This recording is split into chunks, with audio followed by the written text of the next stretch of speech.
Assalamualaikum warahmatullahi wabarakatuh.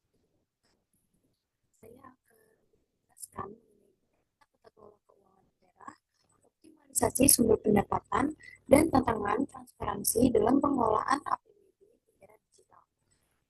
Keuangan daerah adalah aspek penting dalam penyelenggaraan pemerintahan untuk bagaimana daerah itu sendiri bisa mendapatkan, mengelola, dan juga menggunakan uang tersebut untuk dapat memenuhi kebutuhan masyarakatnya. Nah, agar pengelolaan keuangan daerah dapat berjalan dengan baik, ada beberapa aturan-aturan hukum yang menjadi dasarnya dan harus dipatuhi. Yaitu sendiri, dasar hukum keuangan daerah dijelaskan dalam berbagai undang-undang, peraturan pemerintah, hingga peraturan daerah. Setelah proklamasi, Indonesia menyadari bahwa wilayahnya sangat luas dan beragam, mulai dari suku, budaya, hingga kondisi geografis. Karena itu, tidak mungkin semuanya diatur langsung dari pusat. Pada awalnya Indonesia menganut sistem desentralisasi yang memberikan sedikit kewenangan kepada daerah. Di masa Orde Lama dan Orde Baru, otonomi daerah ini tidak terlalu berjalan dengan baik. Saat memegang kendali atas semua aspek pemerintahan, termasuk pengelolaan keuangan, kebijakan, dan pembangunan di daerah. Akibatnya, banyak daerah merasa terpinggirkan atau termarginalisasi, terutama daerah-daerah yang kaya sumber daya alam tetapi tidak bisa merasakan manfaat dari sumber daya daerah tersebut. Hal ini menciptakan adanya ketidakadilan dan juga ketimpangan dari pembangunan antara pusat dan juga di daerah. Desentralisasi ini hadir untuk dapat menghilangkan stereotip ketimpangan, yaitu pelimpahan kewenangan dari pusat untuk daerah. Setelah reformasi tahun 1998, kemudian mulai berubah. Reformasi membuka jalan bagi perubahan besar dalam sistem pemerintahan, termasuk penguatan otonomi daerah sebagai salah satu tonggak penting pengesahan dalam Undang-Undang Nomor 22 Tahun 1999 tentang Pemerintahan Daerah, lalu direvisi menjadi Undang-Undang Nomor 32 Tahun 2004 dan saat ini menjadi Undang-Undang Nomor 23 Tahun 2014. Sebelum otonomi daerah ini ditetapkan, sebagian besar pembangunan di Indonesia cenderung terfokus di Pulau Jawa atau Java sentris dan beberapa kota besar lainnya. Hal ini membuat daerah-daerah di luar Jawa seringkali merasa terpinggirkan dan tidak mendapatkan perhatian yang sama dalam hal pembangunan infrastruktur maupun pembangunan dalam perekonomian. Ketimpangan antara pusat dan daerah semakin nyata, baik dari segi infrastruktur, layanan publik, maupun peluang ekonomi. Namun, karena ada otonomi daerah sendiri, setiap wilayah akhirnya memiliki kesempatan yang sama untuk bisa mengelola sumber dayanya sendiri dan merancang program-program pembangunan yang sesuai dengan kebutuhan lokal atau kebutuhan daerah tersebut. Daerah-daerah yang sebelumnya merasa tertinggal kini memiliki peluang yang lebih besar untuk dapat menggali dan memanfaatkan potensi unik seperti kekayaan alam, budaya, ataupun sektor unggulan lainnya dari daerah tersebut. Sehingga cara ini pembangunan tidak hanya lagi terpusat tidak di wilayah tertentu saja atau di wilayah-wilayah besar, tapi juga menyebar di lebih merata di berbagai daerah di seluruh Indonesia. Walaupun proses yang panjang, otonomi daerah diharapkan dapat mengurangi jumlah ketimpangan yang terjadi. Daerah-daerah kini dapat menjadi lebih dan dapat berkontribusi terhadap kesejahteraan masyarakat tanpa harus bergantung pada pemerintah pusat. Nah, alur pengelolaan keuangan daerah itu yang pertama adalah perencanaan, penata usahaan, keempat pelaporan, dan yang terakhir adalah pertanggungjawaban. Pemerintah daerah ini memiliki kewenangan yang lebih besar melalui otonomi daerah. Ini bukan hanya soal kemampuan untuk mereka dapat membuat sebuah kebijakan yang bisa membawa konsekuensi yang signifikan di masyarakat, tapi juga bisa memastikan bahwa kebijakan yang diambil di setiap rupiah ataupun di setiap keuangan yang dihasilkan itu bisa dihabiskan dan digunakan untuk kepentingan masyarakat. Namun tanggung jawab ini seringkali menjadi sebuah tantangan besar. Di satu sisi, ada daerah yang berhasil memanfaatkan kewenangan ini untuk dapat mendorong kemajuan ekonomi, atau bahkan peningkatan layanan publik. Namun di sisi lain, ada pula daerah-daerah yang masih terjebak dalam masalah seperti korupsi, inefisiensi, atau kurangnya transparansi dalam pengelolaan keuangan daerah itu sendiri.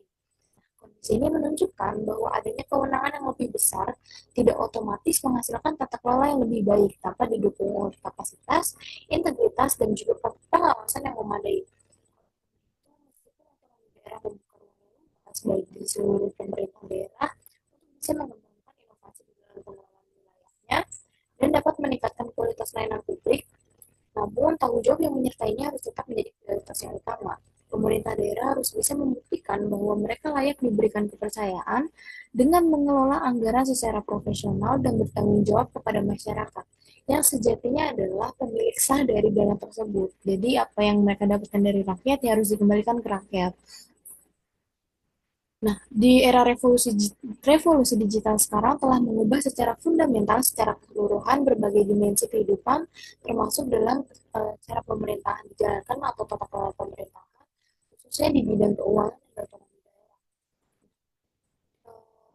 Kehadiran revolusi digital ini juga membuka peluang untuk bisa meningkatkan efisiensi, transparansi, dan juga akuntabilitas dalam pengelolaan keuangan daerah. Dalam proses penyusunan anggaran, teknologi digital seperti sistem e-budgeting itu sebuah perubahan yang signifikan. Sistem ini memungkinkan pemerintah daerah untuk bisa merencanakan anggaran lebih terstruktur, yang integritas dan juga transparan.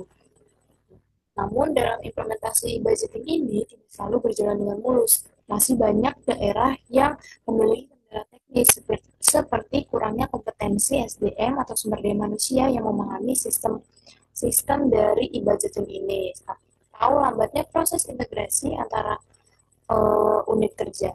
Keberhasilan teknologi juga tidak bisa hanya dipandang dari sisi perangkat atau alat yang digunakan, melainkan juga dari bagaimana teknologi tersebut bisa diimplementasikan dan dimanfaatkan di dalam masyarakat dalam konteks yang lebih luas, dan juga kesiapan organisasi untuk bisa memperluas sumber dayanya tersebut. Nah, ada juga melalui sistem informasi keuangan daerah yang menjadi salah satu bukti nyata dari digitalisasi saat ini. Itu sistem ini memungkinkan pemerintah daerah untuk dapat memantau realisasi anggaran secara real time sehingga mempermudah identifikasi hambatan dalam penerapan anggaran dana daerah. Nah, teknologi digital ini memungkinkan pemerintah daerah membuat keuangan yang lebih cepat, transparan, dan mudah diakses oleh seluruh masyarakat. Publikasi laporan melalui platform digital seperti situs web resmi pemerintah memberikan ruang bagi masyarakat untuk ikut mengawasi penggunaan anggaran. Transparansi semacam ini bisa meningkatkan kepercayaan publik terhadap pemerintah daerah dan mendorong partisipasi aktif masyarakat dalam proses pembangunan. Namun, pelaporan digital ini juga masih menghadapi tantangan, terutama terkait keamanan data dan keandalan daerah. Jika nggak dikelola dengan baik, hal ini bisa disalahgunakan oleh pihak yang tidak bertanggung jawab, sehingga pemerintah daerah harus lebih berinvestasi terhadap keamanan yang kuat untuk melibatkan ahli teknologi informasi untuk memastikan data di dalam penerapan aplikasi digital ini dapat selanjutnya itu adalah pajak yang bersifat wajib dalam memberikan imbal langsung kepada pembayar pajak dan yang diatur di dalam Undang-Undang Nomor 33 Tahun 2004 tentang perimbangan keuangan antara pemerintah pusat dan daerah, di mana pajak daerah dapat diklasifikasikan menjadi dua kategori utama, yaitu pajak yang dikelola oleh pemerintah provinsi dan pajak yang menjadi dari pemerintah kabupaten atau kota. Yang termasuk di dalam pajak provinsi itu yang berlaku di provinsi seperti pajak kendaraan bermotor, balik nama kendaraan bermotor, terus ada pajak bahan bakar kendaraan bermotor, pajak air permukaan, pajak rokok. Merupakan pajak provinsi yang mencakup beberapa jenis pungutan yang sifatnya lebih umum. Pajak kabupaten kota itu yang pertama ada pajak hotel, kedua pajak restoran, ketiga pajak hiburan, yang keempat pajak reklame, kelima pajak pintahan jalan, keenam pajak mineral dan logam dan batuan, tujuh pajak parkir, kedelapan pajak air tanah, sembilan pajak sarang burung walet, kesepuluh pajak bumi dan bangunan, dan yang terakhir adalah bea perolehan hak atas tanah dan bangunan. Nah, secara keseluruhan, pajak ini memegang peran yang sangat strategis dalam kemandirian pemerintah. Tantangannya terletak pada kemampuan pemerintah untuk bisa mengoptimalkan potensi pajak tersebut, baik melalui intensifikasi, yaitu peningkatan pengawasan pajak yang ada, ataupun ekstensifikasi, yaitu penambahan basis pajak yang baru. Berikutnya adalah retribusi daerah, yaitu salah satu sumber pendapatan asli daerah yang dikenakan sebagai imbalan jasa atau fasilitas tertentu yang disediakan oleh pemerintah daerah. Ini berbeda dengan pajak, yaitu retribusi itu bersifat timbal balik dengan memberikan manfaat langsung kepada masyarakat. Ada tiga kategori utama dalam retribusi daerah. Yang pertama adalah retribusi pelayanan publik, yaitu dikenakan untuk penggunaan fasilitas umum. Yang kedua adalah retribusi jasa usaha, berlaku untuk penyewaan fasilitas pemerintah seperti aula guna mendukung pendapatan daerah dan pemeliharaan aset. Dan yang terakhir adalah retribusi izin tertentu, yaitu seperti izin mendirikan bangunan untuk dapat memastikan kepatuhan terhadap tata ruang dan aturan daerah. Berikutnya adalah hasil pengelolaan daerah yang dipisahkan. Itu pendapatan ini berasal dari hasil usaha atau investasi pemerintah daerah melalui BUMD atau badan usaha milik negara. Sumber utamanya adalah laba perusahaan milik daerah, lalu bagian laba dari lembaga keuangan seperti bank dengan modal daerah, dan yang terakhir adalah keuntungan dari penyertaan modal atau investasi daerah. Lalu yang berikutnya adalah lain-lain pendapatan daerah yang sah. Jadi di luar tiga pendapatan daerah yang tadi itu bunga dari simpanan atau investasi daerah, lalu keuntungan dari perubahan kurs valuta asing, dan yang terakhir adalah komisi dari penjualan barang atau jasa. Nah, pendapatan ini kan menunjukkan kemandirian fiskal daerah, meskipun banyak tantangan dalam otonomi daerah tetap signifikan. Tinggal bagaimana pemerintah daerah yang memiliki kompetensi untuk bisa meningkatkan dan tetap menghasilkan yang signifikan untuk masyarakat itu sendiri. Nah, berikutnya adalah tantangan di dalam ekonomi itu sendiri, itu adanya kurangnya pemahaman regulasi, kedua birokrasi yang sering lambat dan juga kurang selaras sama kebutuhan yang dibutuhkan oleh masyarakat lokal. Terus yang ketiga adanya partisipasi masyarakat yang tidak merata. Yang keempat adalah resistensi terhadap perubahan budaya. Nah, karena adanya tantangan, tentunya pemerintah harus memiliki usaha untuk bisa menghadapi tantangan tersebut. Solusi yang pertama adalah peningkatan kapasitas regulasi dan birokrasi lokal, yaitu pemerintah harus memberikan pelatihan kepada perangkat desa untuk bisa meningkatkan pemahaman mereka tentang regulasi yang relevan. Kedua adalah meningkatkan partisipasi dan kesadaran masyarakat, yaitu bagaimana memberikan kesadaran masyarakat, mengedukasi masyarakat tentang pentingnya mereka untuk bisa terlibat di dalam kesadaran masyarakat di dalam otonomi daerah sendiri. Ketiga adalah pendekatan terpadu dalam pengelolaan sumber daya alam. Keempat adalah pengembangan sumber daya manusia dan inovasi lokal. Program pelatihan berbasis kewirausahaan dan juga teknologi ini bisa diperluas untuk mendukung inovasi lokal. Nah, contoh kasus tentang pengelolaan keuangan daerah atau otonomi daerah, yaitu di Kabupaten Semarang sejak tahun 2015 hingga 2019 menunjukkan pentingnya pajak daerah, retribusi daerah, dan juga pengelolaan kekayaan daerah untuk bisa mendapatkan pendapatan daerah itu sendiri. Pajak daerah memberikan kontribusi besar dari PBB, pajak kendaraan jalan, dan biaya perolehan hak atas tanah dan bangunan. Penerimaan pajak daerah Semarang, Kabupaten Semarang ini selalu melebihi target, menunjukkan pengelolaan yang baik dan potensi yang besar di sektor ini. Retribusi daerah juga menyumbang pendapatan meskipun tidak sebesar pajak daerah. Sumbernya berasal dari layanan yang diberikan pemerintah, seperti retribusi di sektor pariwisata yang terus berkembang. Namun, pengelolaan retribusi ini masih perlu ditingkatkan karena belum selalu mencapai target yang diharapkan. Lalu, dari hasil pengelolaan kekayaan daerah seperti keuntungan dari BUMD memberikan kontribusi yang lebih kecil, namun tetap memberikan pengaruh. Fluktuasi pendapatannya menunjukkan perlunya strategi pengelolaan aset yang lebih baik.